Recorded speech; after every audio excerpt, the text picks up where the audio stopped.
Bene data bakundwa n'umwami wacu Yesu Kristo, ndabashoboje mu izina ry'umwami wacu Yesu. Iki ni cya kiganiro Bibiliya isoko y'ubugingo mutegurirwa kandi mukagezwaho na Pastor Vuga Alphonse. Reka dusenge. Data wa twese ukiranuka, turagushimira uyu munsi w'umugisha waduhaye, imbabazi n'ubuntu watugiriye. Turagushimiye ko mu migisha waduteguriye uyu munsi harimo no kumva ijambo ryawe. Turasaba kugira ngo mwami ubuntu bwawe bubane natwe kandi umwuka wera duhe kumva no kumvira mu izina ryera rya Yesu. Amen. Kubo twari kumwe ubushize twaganiriye ku gitabo cy'Ibyahishuwe mu gice cyaho cya 16 na 15. Twaganiriye ku birebana n'impanda ndetse n'inzabya ndwi. Uyu munsi rero tugiye kureba mu gice cya 17 aho tureba iyobera rya Babuloni cyangwa se indaya ya Babuloni.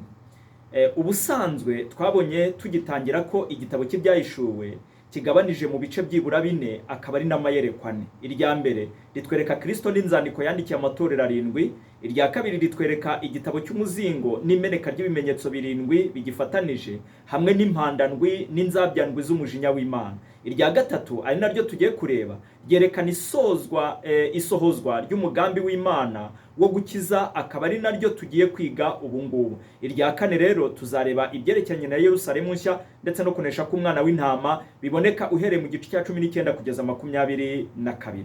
Inshuro ebyiri muri iki gitabo Yohana yavuze ku izina cyangwa avuga ku ijambo Babuloni, mu gice cya 14 umurongo wa 8 no mu gice cya 16 umurongo wa 19. Anaduha ubusobanuro bw'iryo zina. None hano aradusobanura cyane Babuloni icyo ari cyo, kuko ifite uruhare rukomeye mu bizabaho mu minsi y'imperuka. Iyo dusomye umurongo wa mbere dutangirana n'amagambo agira ati: haza umwe wo muri ba bamarayika 7 bari bafite za nzabyandwi, arambwira ati: ngwino nkwereke iteka maraya ukomeye azacirwaho yicara ku mazi menshi. Mu isezerano rya kera akenshi Isiraheli igereranywa n'umusambanyikazi wasambanye mu buryo bwo gukurikira izindi mana akareka Imana. Hariho naho ibyaha bya Isiraheli bigereranywa n'uburayi. Nko muri Yesaya 1:21 haranditse ngo: doreye umurwa wiringirwaga uhindutse Malaya. Ndetse no muri Yeremiya 2:20, Ezekiel 16:15, Hosea 2:5 no mu gice cya 3 umurongo wa 3 ndetse no mu gice cya 4 umurongo wa 15. Isiraheli yasambanye ishaka izindi mana kubera inyungu yumvaga ko zishobora kuyigirira akamaro yakuramo. Ibindi bihugu bya gipagani nabyo byitwaga indaya, nka Tiro nkuko tubibona muri Yesaya 23:17 ndetse na Ninewe nkuko tubibona muri Nahumu igice cya 3 umurongo wa 4. Hano tubwiwe yuko indaya ari Babuloni.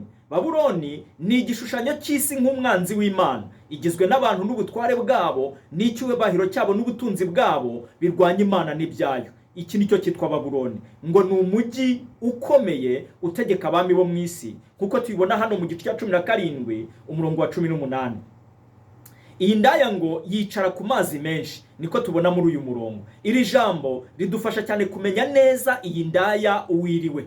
Si umujyi wa Roma nkuko abantu benshi bakunze kubivuga, cyangwa ubwami bwa Roma, kuko umujyi wa Roma udateretse ku mazi menshi. Gusa hari uruzi rumwe rwitwa Tiberiya runyura mu mujyi wa Roma. Ahubwo icyo tubona muri Bibiliya ni uko umujyi wa kera wicaye ku mazi menshi wari Babuloni, nkuko tubibona muri Yeremiya igice cya 51 umurongo wa 13, aho Yeremiya yita Babuloni umujyi utuye ku mazi menshi.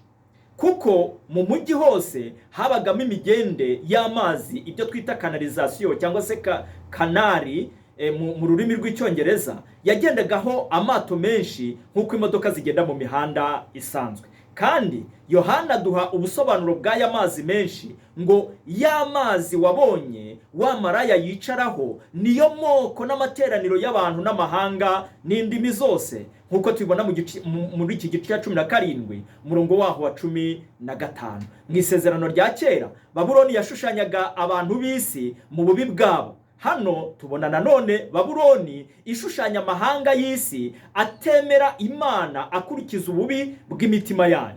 Iyi Babuloni y'iminsi y'imperuka izareshya amahanga kugira ngo aramye ikitari Imana nyakuri. Mu murongo wa 2 tuhabona amagambo agira ati: niwe abami bo mu isi basambanaga nawe.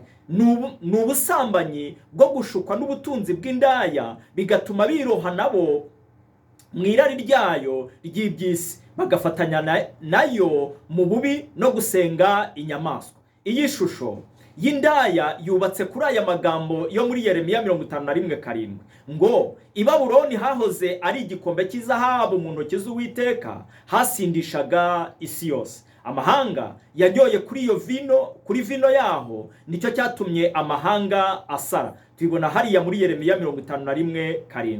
Kuyobya kw'indaya gufata abami bo mu isi, kugafata n'abari mu isi bose. Hano abari mu isi bose ni abantu bose badafite Imana by'ukuri mu mibereho yabo no mu mitima yabo. Umurongo wa 3 hano muri iki gice cya 17 haravuga hati, mbona umugore yicaye ku nyamaswa itukura. Iyi nyamaswa itukura ni ya yindi yo mu gice cya 13 umurongo wa 1 ifite imitwe 7 n'amahembe 10, ariyo Antikristo. Hano tubona ibara ry'inyamaswa ko ari kimwe n'iry'ikiyoka, aricyo Satani tubona mu gice cya 12 umurongo wa 10 umurongo wa 3. Kwicara ku nyamaswa bishushanya ko hari ubufatanye hagati y'indaya n'inyamaswa. Indaya yicaye hejuru kubera ko yicaye ku nyamaswa. Inyamaswa niyikuza, bivuze ko inyamaswa ari yikuza indaya ikayishyira hejuru. Kubona ko hano yicaye ku nyamaswa no kubona ko mu gice cya 17 umurongo wa 1 yicaye ku mazi menshi ntabwo bikwiriye gutera ikibazo, ahubwo kubera ko ari amashusho yigisha, Yohana yeretswe akaba nanone ari amashusho aragaragara nk'iby'inzozi. Kwicara ku mazi menshi ko gufite icyo gushatse kwigisha, naho kwicara ku nyamaswa kukatwigisha ikindi kintu. Turi buze kubireba uko tugenda twinjira muri iki gice. Inyamaswa yuzuye amazina yo gutuka Imana. Ibi bihwanye n'ibyo twasomye mu gice cya 13 umurongo wa 1 n'umurongo wa 5 ndetse no wa 6. Ikintu gikuru kiranga inyamaswa ni uko ituka Imana, kandi gutuka Imana kwayo ahanini ni uko yo ubwayo yigize Imana igategeka ko abantu bayiramya aho kuramya Imana nyayo. Mu murongo wa 4 aha Yohana atubwira ko uko indaya isa. Haravuga hati, yari yambaye umwenda w'umuhengeri n'umwenda w'umuhemba. Imyenda y'aya mabara yari imyenda ihenda cyane muri icyo gihe, yambarwaga n'abakire gusa kubera ko uburyo bwo kubona ayo mabara bwarahendaga cyane. Ariko aya mabara nanone agaragaza yuko yambaraga neza cyane binejeje amaso.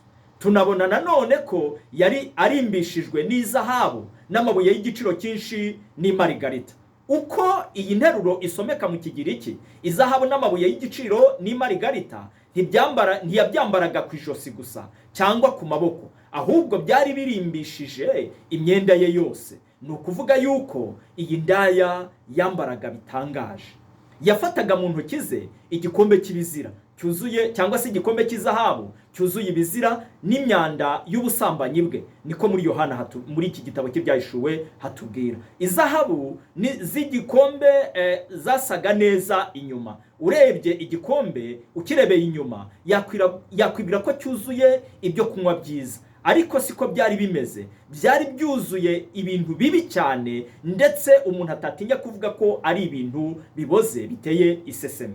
Ijambo ngo ibizira mu isezerano rya kera rivuga ibijyana no gusenga ibigirwamana. Iri jambo na Yesu ubwe yararikoresheje avuga ko Antikristo ari ikizira kirimbura mu kibwirizo cye cyo muri Matayo 24 umurongo wa 15. Ijambo rikuraha ni uko uyu mugore ukurura abantu abizeza gutunga byinshi bakamererwa neza kugira ngo abavane ku gusenga Imana. Mbibutse ko iyi ndaya cyangwa uyu maraya ashushanya umutima w'umuntu wese, ndetse ashushanya ubwami bw'isi n'ubutware bw'isi bitemera Imana cyangwa se birwanya Imana n'ibyayo. Ariko cyane cyane uyu maraya ashushanya umutima wimura Imana, uwimuje ubutunzi n'ibindi binezeza byo muri ubu buzima. Mu gice cya 17 umurongo wa 5 aratubwira hati, mu ruhanga rwe afite izina ry'amayoberane ryanditswe ngo Babuloni ikomeye, nyina w'abamaraya kandi nyina w'ibizira byo mu isi. Si ubwa mbere mu Byahishuwe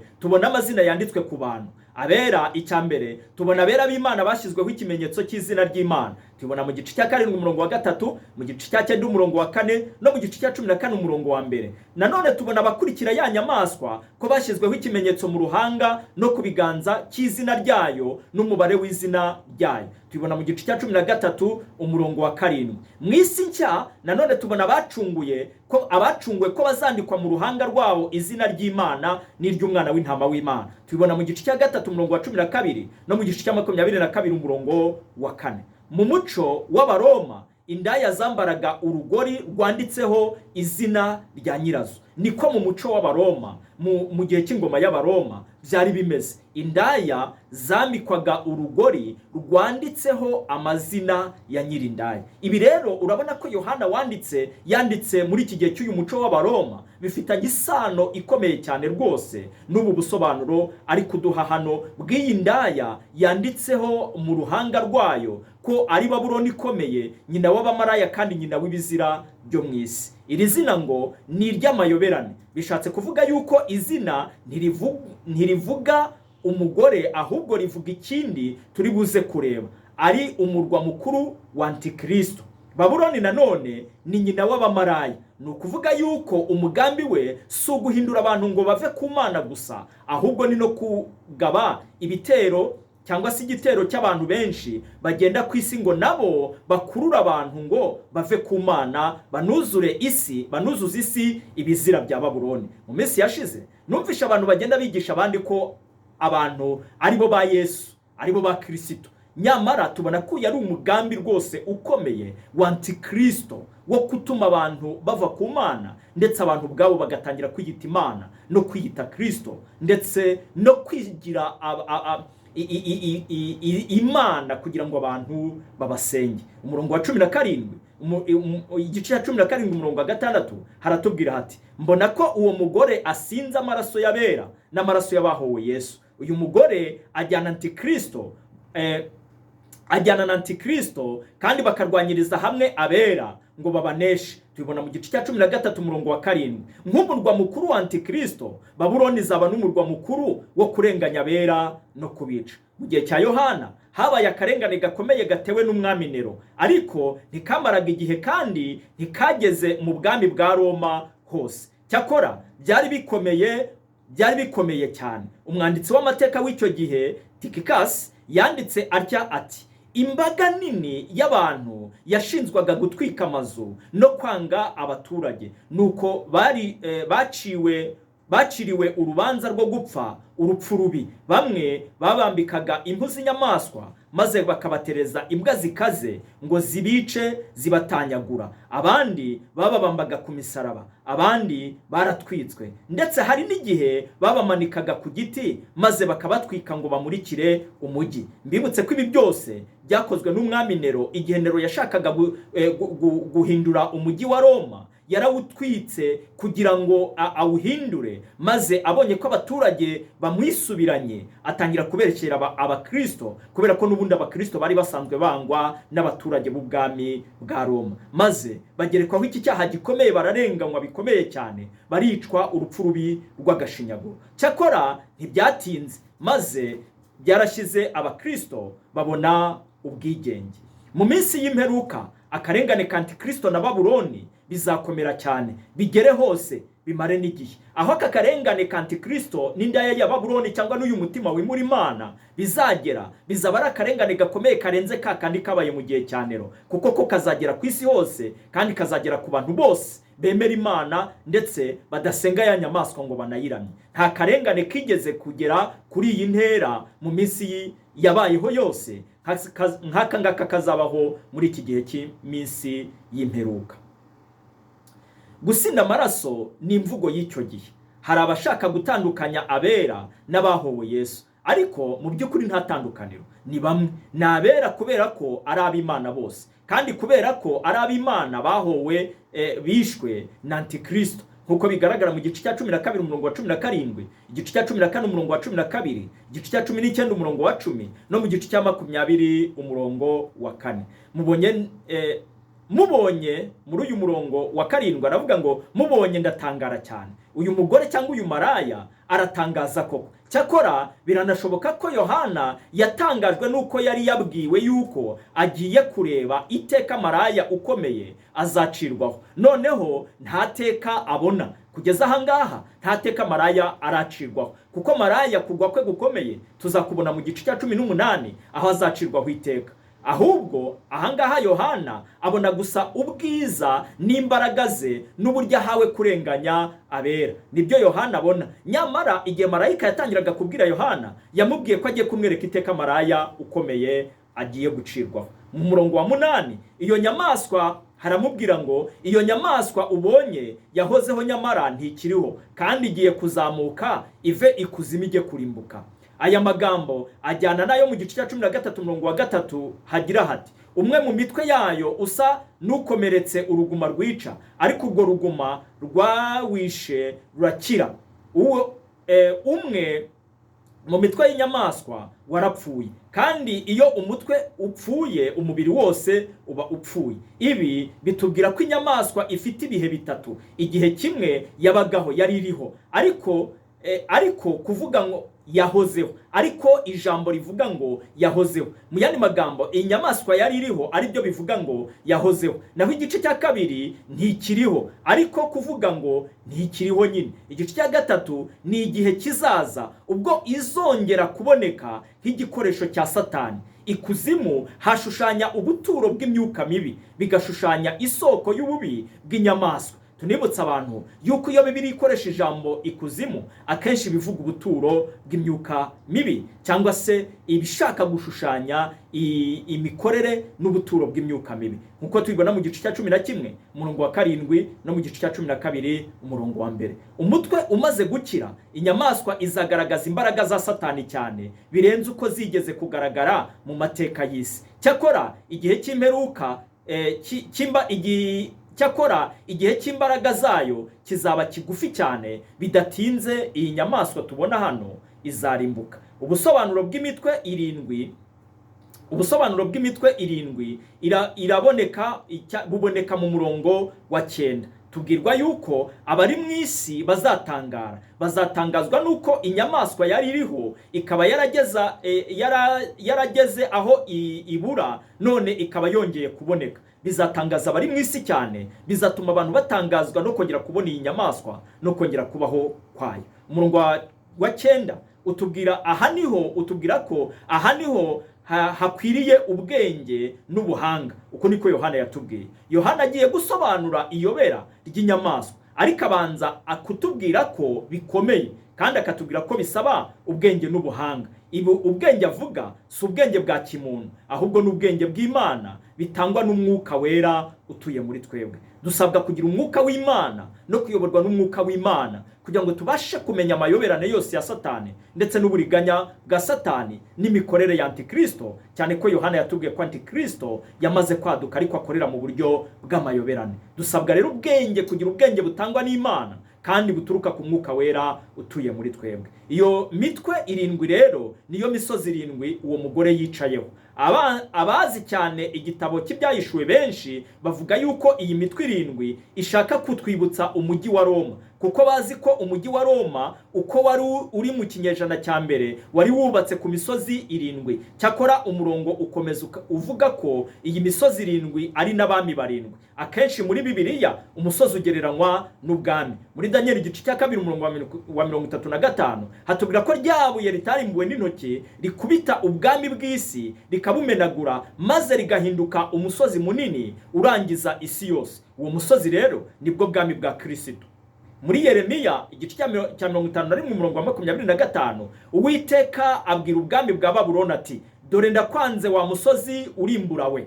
Muri Yesaya 2:2 havuga hati mu minsi y'imperuka umusozi wubatsweho inzu y'Uwiteka uzakomerezwa mu mpinga z'imisozi ushyirwe hejuru usumba iyindi. Nanone muri Yesaya 41:15 no muri Zaburi 68:15-16 no muri Habakuki 3:6 nanone wahabona yuko umusozi ugereranywa n'ubwami. Nuko nanone hano rero muri uyu murongo wa 9 imisozi ishushanya ubwami n'abami babutegeka.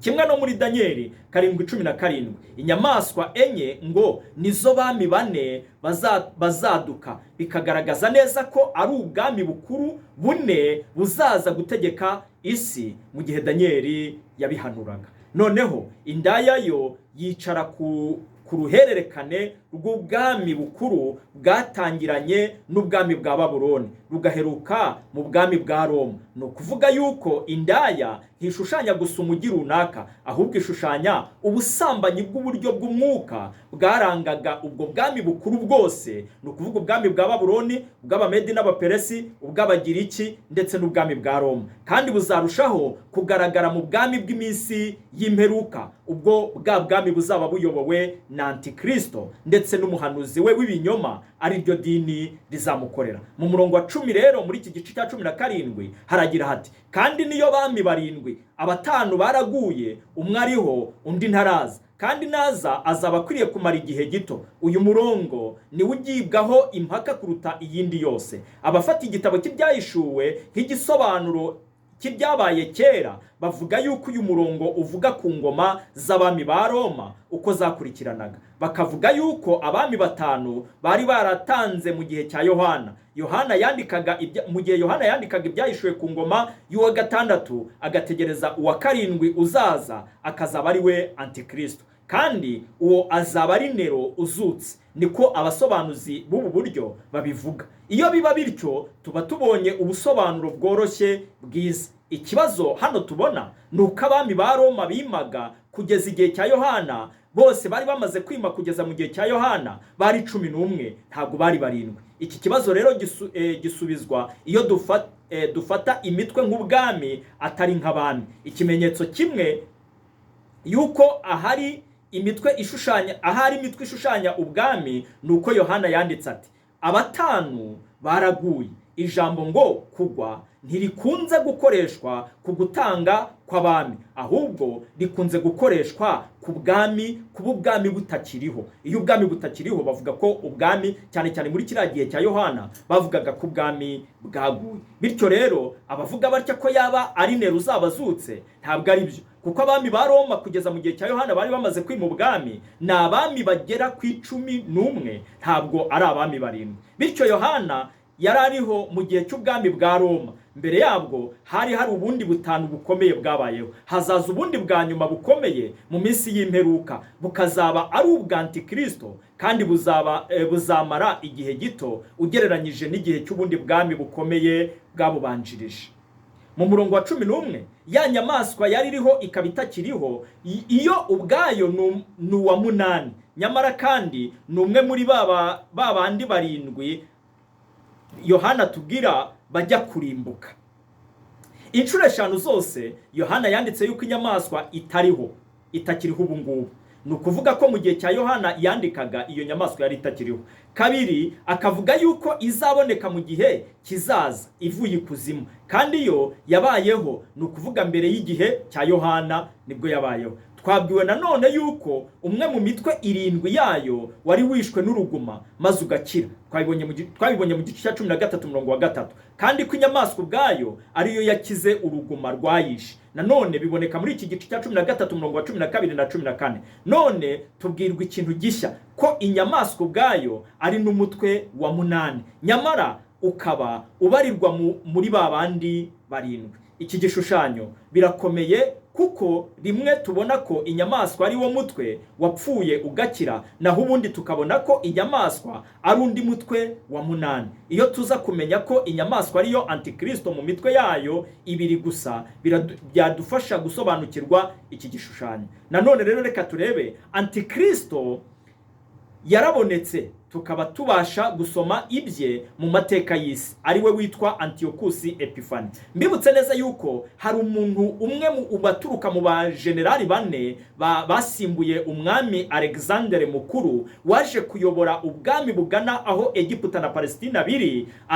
Antiokusi Epifani akaba yarakoze ibizira cyane. Niwe muntu wategetse ko batambira ingurube ku rutambiro, kandi cyari kizira. Akaba ari nawe Danieli yavugaga mu gice cya 8 umurongo wa 9 no mu murongo wa 21. Yari umwe rero mu mitwe y'inyamaswa. yarapfuye. Bityo mu gihe cya Yohana nta muntu antikristo wabagaho, nubwo imbaraga za antikristo zakoraga hano ku isi, nkuko Yohana yabivuze mu rwandiko rwe rwa mbere igice cya 4 umurongo wa 3, aho avuga ko antikristo yamaze kwaduka kandi akorera mu buryo bw'amayoberane. Mu minsi y'imperuka rero hazaduka undi antikristo uzava ikuzimu. Ni ukuvuga yuko azakoreshwa cyane n'imbaraga za Satani kuruta wa undi antikristo wa mbere, uyu Antiochus Epiphanes, cyangwa se umwe abandi bakunze kuvuga ko yaba ari Hitler. Uzagaragara mu minsi y'imperuka rero azaba ari umwami uyobora ubwami bukomeye, uzafatanya n'ubundi bwami bukomeye, kandi akagira idini rimukorera ndetse rikorera munsi y'ubutware bwe. Yohana yanditse yuko inyamaswa ibarirwa mu mitwe 7.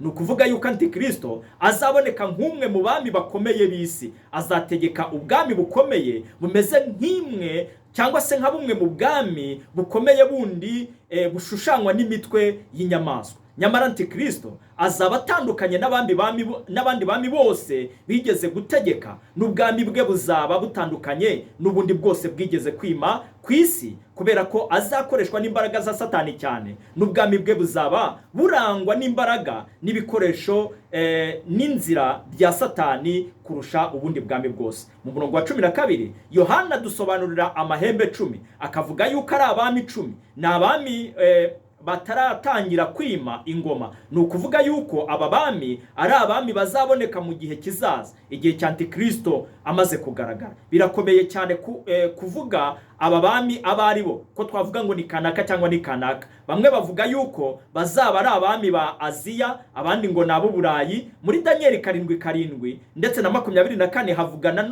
naho ku mahembe 10 ku nyamaswa ya 4, tukabwirwa yuko ari abami 10 kandi ko antikristo azava muri bo. Birashoboka ko aba bami 10 bashushanya ukuzura k'ubutware bwa antikristo mu minsi y'imperuka, uburyo azahaka abami b'isi yose ntaba ari abami runaka bafatika. Ariko nanone nta wahamya niba ari abami b'Uburayi. Bamwe bajya bavuga ngo antikristo na Amerika n'abandi gutyo, ariko mu by'ukuri nta bisobanuro by'ukuri byimbitse Bibiliya iduha. Gusa icyo tuzi nuko umwuka w'Imana utuye muri twe igihe cyo kwaduka kwa antikristo azabidusobanura rwose, kandi azatubwira ko icyo gihe kigeze kandi bizagaragara. Ariko ibibera mu isi uyu munsi nibyo tubona mu buzima bw'abantu uyu munsi, biragaragara guhakana Imana gukomeye cyane, ndetse no kwirengagiza agakiza gakomeye gatangwa n'Imana yacu muri Kristo Yesu umwami n'umukiza wacu. Nanone dukomeje ku murongo wa 13 Bibiliya iratubwira ngo aba bahuje inama bahaya inyamaswa imbaraga zayo n'ubutware bwabo.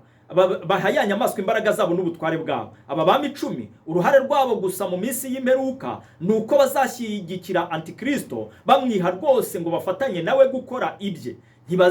Ntibazagira izabo ntego cyangwa iyabo migambi bashyira mu bikorwa, ahubwo bazaba babereyeho gushyigikira antikristo n'ibikorwa bye. Mu murongo wa 14 rero bazarwanya umwana w'intama, ariko umwana w'intama azabanesha rwose. Aya magambo atwereka ukuntu umugambi wa antikristo wo kurwanya Yesu uzaba uwa babami 10 nabo bazaba bafatanyije nabo bazarwanya umwana w'intama, ariko ntibazatsinda. Intambara izatsinda ababanzi ba Kristo ntivugwa ahangaha, ahubwo tuzayibona mu gice cya 19 umurongo wa 17 na 21 mu gihe cyo kugaruka kwa antikristo, mu gihe cyo kugaruka kwa Yesu aje kunesha, kuko ari we mutware utwara abatware n'umwami w'abami, kandi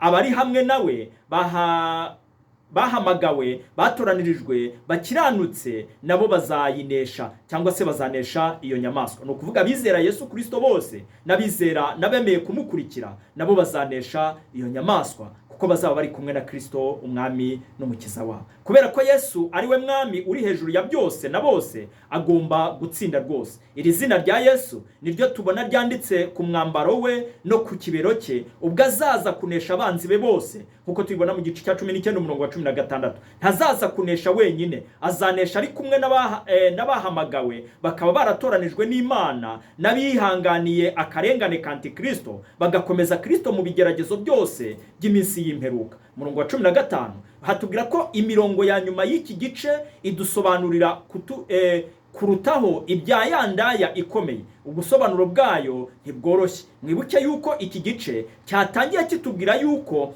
turi bubwirwe igihano cy'indaya ikomeye nkuko twabibonye mu murongo wa mbere w'iki gice cya 17. Cyakora ntitwahise tukibwirwa, ahubwo iki gice kibanze ku nyamaswa, nticyavuga cyane ku ndaya. Muri uyu murongo nibwo Yohana atangira kutubwira iby'igihano Imana yateganyirije ya ndaya ikomeye ya Babuloni.